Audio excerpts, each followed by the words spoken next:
All right, friends, I have my copy strike shirt on, so that can only mean one thing: bullshit. Now, before we get into today's video, I just want to draw some attention to my last video that came out. It is my La Bouffe Naissance video. It's my video all about the kind of like the rise and fall and then redemption arc of Shia LaBeouf. I think he's a super interesting dude. You don't know all the stuff he's gone through, even if you think you do. He's been involved in some incredible movies this year. He just won an award for his screenplay for Honey Boy, which is largely based on his own life and the troubles he faced as a child star. I'm very happy with the way this video came out. I'd greatly appreciate if you checked it out and left a like on it and left a little comment. But yeah, let's get into today. So, I woke up this morning already knowing it was gonna be not necessarily like the best day because I looked outside and I was like, it's gonna snow. I can tell by the sky. And I was right. Within 20 minutes of making that statement, it started to snow. But then I opened my email.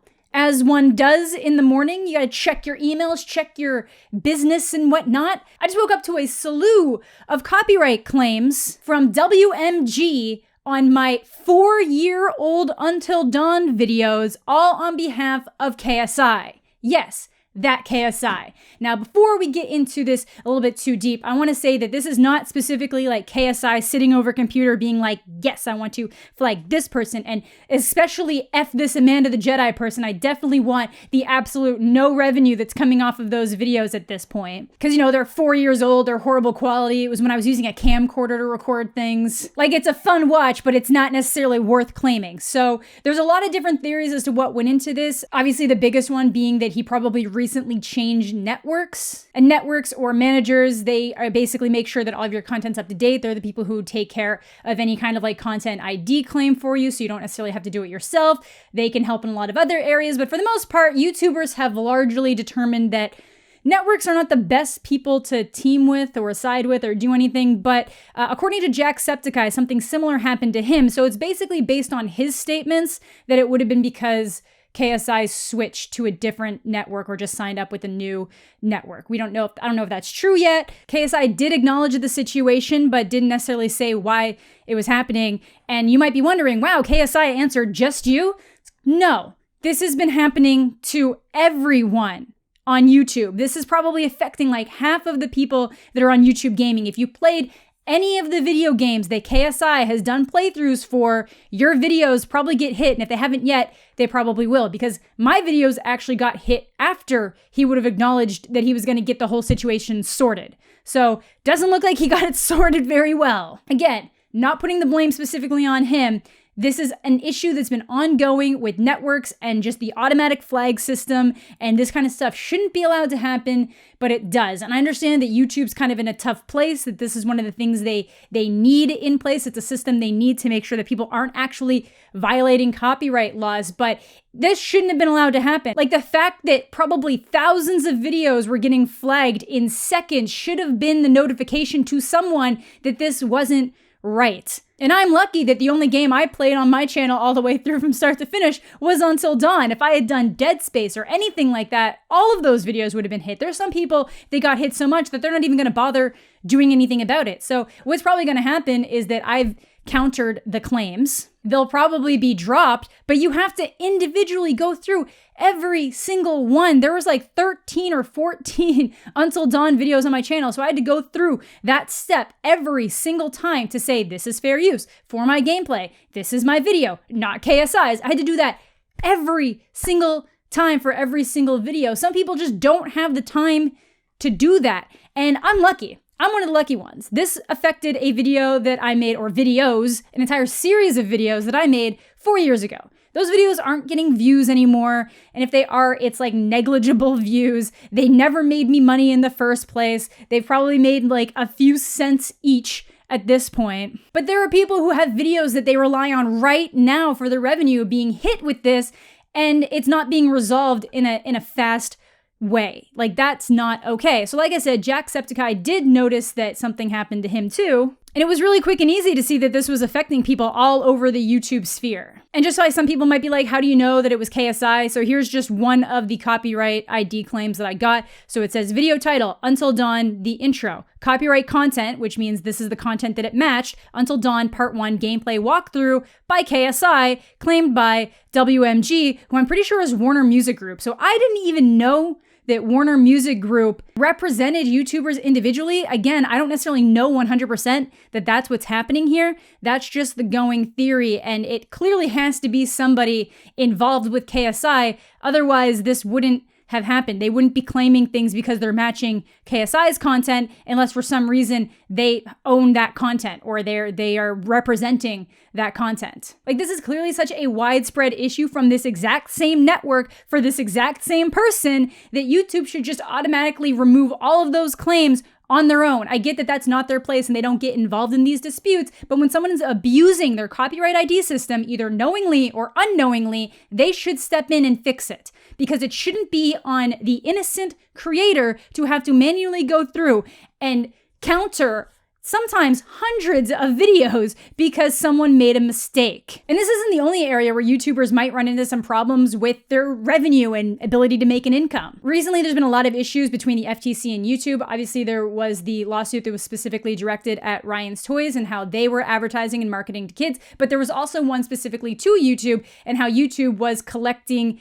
data from kids watching, which violated kids' data privacy laws, and then also in turn went into their advertisements. And this basically all comes down to the way that YouTube tends to work with ads. Ads on YouTube are, unless otherwise stated, directed towards the viewer. Most of the time, the ads you are watching, whether you think they are or not, and a lot of times they aren't, it's just whoever decided they wanted to buy ads on YouTube, they're mostly supposed to be targeting you as a person based on your interests. And that's specifically called interest-based ads. And the only way that you would know a child's interest-based ads is if you were collecting data from them on the devices that they were watching those videos on. And that's not legal when it comes to kids. So in early 2020, we might start seeing changes rolling out for YouTube where they're either going to require YouTubers to self-identify their content as kid-friendly or not kid-friendly, which will then change the status of whether or not people are receiving interest-based ads or just whatever random ad that's deemed appropriate for kids. And to me, that makes sense. It was always weird that YouTube seemed to be in this weird area where advertising rules didn't really affect them, even from the YouTube standpoint, but in the videos themselves, like there was nothing really telling certain creators that they couldn't advertise to kids in a certain way. Like Jake Paul should not be able to make most of his videos a Jake Paul merch advertisement. Now, the reason why this is probably going to drastically affect those kids' channels is because they are obviously going to have to say they're aimed and intended at kid, which used to kind of be the golden standard for YouTube ads. That meant like, great, you're going to get all the best ads. You're not going to be flagged for anything dangerous. But then now you're getting that other side of we can't advertise in the same way to kids because it's not allowed. So somebody actually did some tests and found that on average, when people deselected that interest-based ads in their advanced tab, their revenue went down by 60 to 90%. So that is, for one, going to incentivize kids' channels to maybe either lie and say that they're not aiming themselves at kids. But then if they don't actually tick the box saying that they're directed at kids, they could face an FTC fine of up to $42,000. Then there's also the issue of, you know, your content's not aimed at kids. You've never tried to make your content aimed at kids, but a bot finds something either in your tags or your metadata or something that it thinks that particular video is aimed at kids. So say I make a video or a skit about Spider-Man, and it's definitely more for teens and up, and the rest of my channel is teens and up, but because I have Spider-Man in the tag, they're like, Spider-Man, kids love Spider-Man, kid-friendly, and I get hit with a $42,000 violation. I think a lot of that stuff seems unlikely that it would go that far, but it is a potential, and it's kind of concerning for a lot of creators, and I think that'll actually make the in-video advertisements worse. If people can't make the money from the ad revenue the same way, and again, I have a lot of problems with how kids are advertised too. But if they can't make the money that way, you're probably going to see a lot more ad deals in videos, which I already thought were a major problem, as I pointed out in my Pocket Watch video. In terms of that, though, there is something you can do. I guess the FTC is currently asking for people to submit their thoughts on COPPA, which is basically what I was just talking about, before January 1st. So before those enforcements actually happen, you can reach out and kind of express your thoughts on the situation. If I remember, I'll have the tube filter article linked below. But yeah, I don't want to put too much of the blame on the copyright stuff on YouTube because it's the system they have in place to try to appease actual copyright owners. But there really has to be something else in place to make sure that creators aren't being wrongfully either flagged or claimed or losing revenue because somebody just goes a little bit too crazy with an automatic filter. Like, if you're going to be affecting someone's life that much, there should have to be somebody just individually okaying all of it. This was mostly just like frustration from waking up to my mailbox looking like this. Like, that is literally the last thing you want to see. And then just bumming around Twitter and seeing all the other people it's affecting and how it's been affecting those people is very frustrating. It's a very frustrating thing to see. And I really hope that this is something that they work on in the future, because this never should have been allowed to happen. And one of the main issues with this happening with game playthroughs is that that's one of the things that encourages people to buy certain video games. The only reason why I bought Until Dawn is because Jeff started to play through, and I watched one episode and I was like, this looks amazing. I need to get this. I never would have got the game otherwise. And I'm sure a lot of people can say the same thing for a lot of different games. So this type of content is very important for YouTubers to make and for people to stream. But if issues like this keep happening, it's going to dissuade a lot of creators from talking about those games that they're really excited about, sharing those games that they're really excited about, and spreading that word for smaller developers. So hopefully they get this all situated. I'm assuming, like I said, my videos, I'm lucky. I don't rely on that money. I still countered every single one because Logan Paul might be getting his ass kicked by KSI this weekend, but I'm not going to get my ass kicked by KSI. No. But it was still just a horrible thing to wake up to. So let me know what you guys are thinking in the comment section down below. Hope you're all having a fantastic day, and we'll catch you all later.